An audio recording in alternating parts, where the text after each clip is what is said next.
Hi guys, welcome back to my channel. ఇవాళ last day అనమాట. హాస్పిటల్లో డిశ్చార్జ్ అయిపోవచ్చింది. సో లాస్ట్ చెకప్కి అయితే అమ్మని తీసుకొచ్చి వెయిట్ చేస్తున్నాము. అక్కడ సీనియర్ సివిల్ సర్జన్కి రిటైర్మెంట్ అయితే అక్కడ సెలబ్రేషన్స్ జరుగుతూ ఉన్నాయి. ఈ లోపల ఇక్కడ పీడియాట్రిక్ వార్డ్లో ఈ బొమ్మలన్నీ ఉన్నాయి, ఈ ప్లే ఏరియా ఉందనే నాకు ఇవాళే తెలుసు.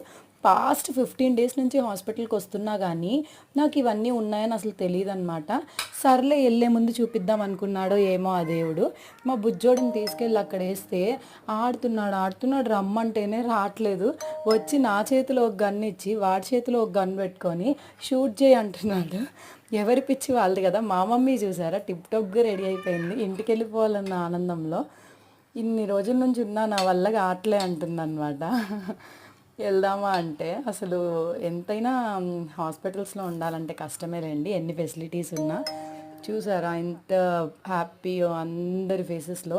మాకు చూసిన వాళ్ళకి ఒక్కసారి డిశ్చార్జ్ ఇచ్చారు కాబట్టి సరిపోయింది, కానీ మాకు వేరేగా డిశ్చార్జ్ డేట్స్ ఇచ్చుంటే ఏడుస్తూ వెళ్ళుండే వాళ్ళం అనమాట.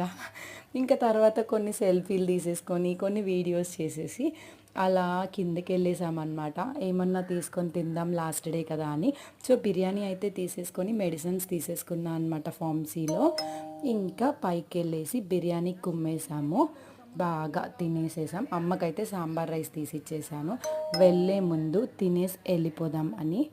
సో ఇంకా అయితే చూసారా, వెళ్ళే ముందు కూడా మనం ఎందుకు వదలడం అని మా ఝాన్సీ అక్క అయితే ఇంకా తుడవడం మొదలుపెట్టింది. లగేజ్లు ఎత్తుకొని సర్దేశాం అంతా అయిపోయిన తర్వాత. ఇంకా అక్క వాళ్ళని బస్ ఎక్కిచ్చేసేసి మేము ఆటోలో స్టార్ట్ అయిపోతాం అనమాట. చూడు నేను కొరియర్ కార్లాగా ఉన్నా అంటుంది. సో అలా ఏం లేవులే అక్క అన్న. అంతే, వీడియో. By by.